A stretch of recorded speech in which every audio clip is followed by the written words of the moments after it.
Bonjour et bienvenue. Alors aujourd'hui, on plonge dans la loi de finances 2026 au Maroc.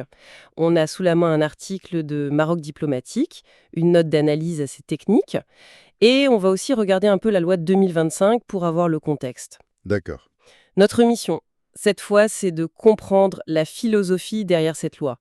On va le voir, c'est pas une révolution, hein. Non, pas du tout. C'est plutôt une loi de consolidation. Le discours officiel, lui, parle de trois grands axes: l'équité fiscale, le soutien à l'investissement et le pouvoir d'achat. Mais ce qui est intéressant, c'est la méthode. On est vraiment dans la continuité. Oui, c'est tout à fait ça. Je crois que le mot-clé de cette loi de finances, c'est vraiment la prévisibilité. On arrive au bout d'un cycle de réformes qui a été lancé il y a quelques années avec une loi cadre. D'accord? Et là, l'idée, c'est de dire aux acteurs économiques, qu'ils soient marocains ou étrangers, voilà, les règles du jeu sont claires, elles sont stables, vous pouvez investir en confiance. C'est une démarche de maturation, en fait. On ne change plus les règles tous les ans, on exécute un plan. Alors, commençons par ce plan pour les entreprises. C'est peut-être là que le changement est le plus visible. La mesure phare, c'est l'aboutissement de la convergence des taux de l'impôt sur les sociétés. Oui, la fin de la transition. C'est ça. Maintenant, c'est simple.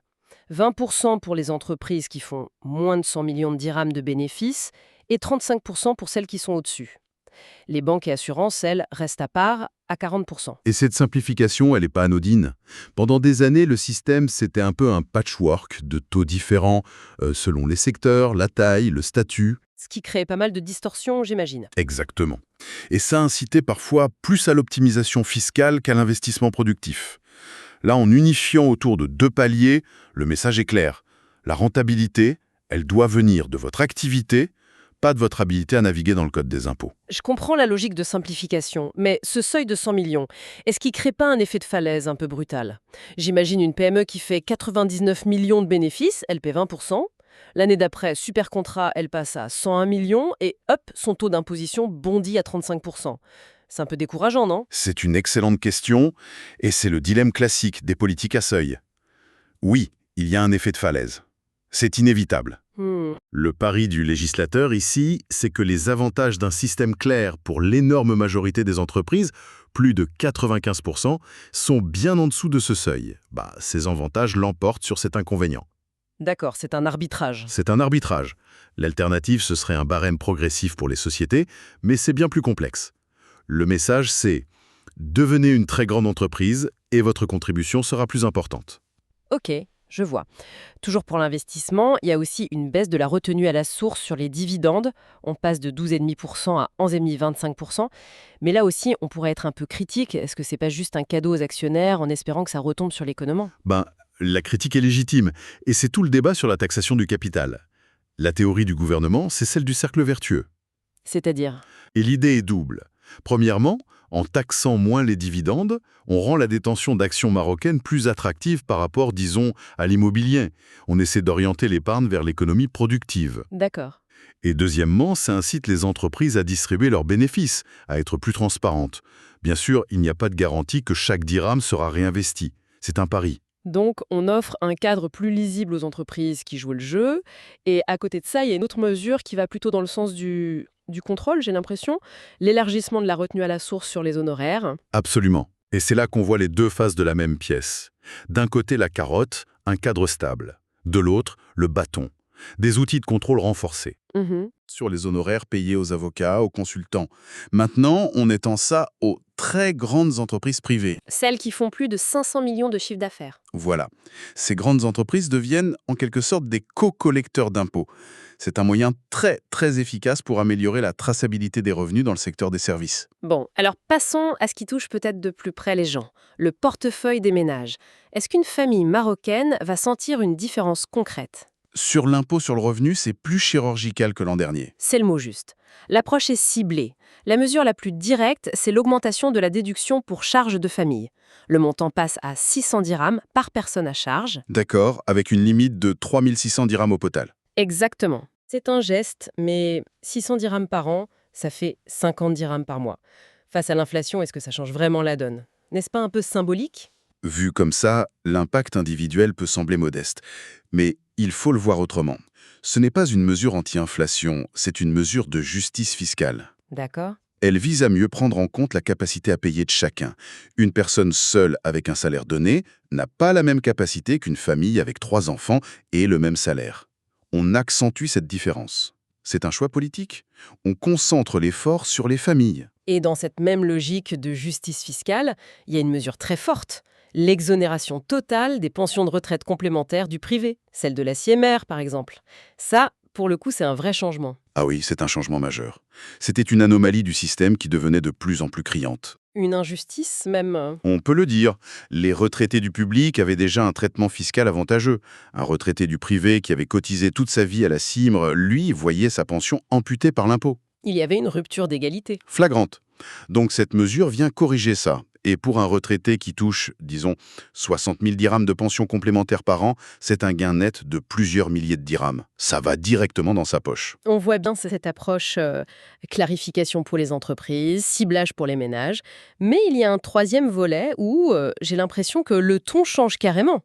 On passe de la consolidation à l'offensive contre l'économie informelle et le cash. L'offensive est le bon terme, oui. La loi de 2026 marque un durcissement très net. C'est un peu la fin de la tolérance. La mesure la plus spectaculaire, c'est cette nouvelle pénalité de 2% sur les transactions immobilières ou les cessions de fonds de commerce payés en espèces. Attendez, 2%? Mais c'est énorme, non? Ça peut changer toutes les habitudes. Si quelqu'un vend un appartement à 1 million de dirhams et qu'une partie est payée en cash sous la table, qu'est-ce qui se passe concrètement? Concrètement, en plus des redressements habituels, il y aura une pénalité de 2% sur la valeur totale. C'est un signal extrêmement dissuasif. Le message de l'État est très clair. On ne veut plus de valises de billets dans l'immobilier. Le but, c'est de forcer la bancarisation, la transparence. Exactement. C'est une attaque frontale contre l'évasion fiscale, mais aussi contre le blanchiment d'argent. C'est une mesure choc pour forcer une adaptation rapide des comportements. Et ce n'est pas isolé.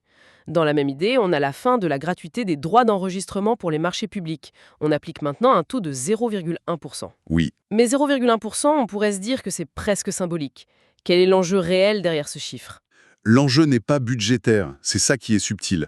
Le but n'est pas de faire des recettes avec ce 0,1%. D'accord. Le but, c'est de faire passer systématiquement tous les marchés publics par la case enregistrement. En faisant ça, on crée une base de données, on assure une traçabilité complète de ces contrats et on renforce la transparence de la commande publique. C'est une autre façon de fermer les brèches. Et on retrouve cette logique avec un truc un peu technique, l'auto-liquidation de la TVA sur les déchets. Ça a l'air compliqué, mais j'ai l'impression que c'est une mesure assez maligne en fait. C'est très malin, oui. C'est un excellent exemple. Le secteur de la récupération, c'est un monde avec beaucoup de petits opérateurs, souvent dans l'informel. Difficile de collecter la TVA chez eux. Mission quasi impossible. Donc on inverse le problème. Le mécanisme dit, ce n'est plus aux petits ferrailleurs de collecter la TVA, c'est au grand industriel qui achète la ferraille de la calculer lui-même, de la déclarer et de la payer à l'État. C'est comme installer un péage à la sortie de l'autoroute. C'est exactement ça. C'est beaucoup plus efficace et ça intègre de force toute une filière dans le circuit formel. Donc on a ce double mouvement, prévisibilité pour les acteurs formels et un resserrement de vis pour ceux en marge. Mais dans tout ça, est-ce qu'il y a des mesures pour soulager la pression sur les prix qui reste la préoccupation de beaucoup de gens? Oui, et c'est là qu'on voit que la politique fiscale n'est pas monolithique. En parallèle de ce durcissement, on utilise l'outil de la TVA de manière très chirurgicale pour agir sur le pouvoir d'achat. On ne touche pas aux taux généraux, mais on fait des exemptions ciblées. Voilà, Comme par exemple l'exemption de TVA sur les pâtes alimentaires courtes. exactement. Ou celle temporaire sur l'importation de bovins pour essayer de stabiliser le prix de la viande. On peut y ajouter l'exemption pour les fertilisants agricoles pour contenir les coûts à la source. C'est vraiment le bâton et la carotte fiscalement parlant. D'un côté, on renforce la rigueur et le contrôle là où il y a de la fraude. De l'autre, on utilise les exonérations comme un outil social pour alléger la pression sur les produits essentiels. Bon, alors, si on devait résumer, que retenir de tout ça? J'ai l'impression que cette loi de finances 2026, c'est vraiment l'acte 2 d'une pièce qui a déjà commencé. C'est une excellente synthèse. On peut voir 3 axes de consolidation en effet. Le premier, c'est la consolidation de la confiance pour l'entreprise formelle. On lui offre un cadre simple, prévisible, c'est la fin de l'incertitude. Deuxièmement, la consolidation du ciblage social. On ne fait plus de baisse d'impôts généralisée, on préfère des aides chirurgicales, un peu plus pour les familles, une réparation pour les retraités du privé. L'aide va là où l'État la juge la plus pertinente. Et enfin, le troisième axe, c'est la consolidation de l'autorité de l'État face à l'informel. La pénalité sur le cash, l'autoliquidation de la TVA, ces mesures changent le rapport de force.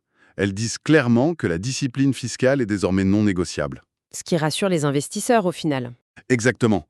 Pour un investisseur, savoir que les règles sont stables et appliquées avec rigueur, c'est un facteur de confiance aussi important que le niveau des taux eux-mêmes. Et pour terminer, une question qui reste en suspens. Cette loi met l'accent sur l'application, la consolidation.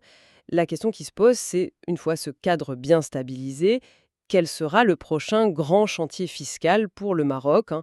Est-ce qu'on assistera à une focalisation encore plus forte sur le contrôle et la digitalisation? Ou est-ce que d'autres domaines, comme la fiscalité environnementale, la fameuse fiscalité verte, attendent leur propre réforme en profondeur? Le socle est posé, mais la construction du futur édifice fiscal, elle, ne fait sans doute que commencer.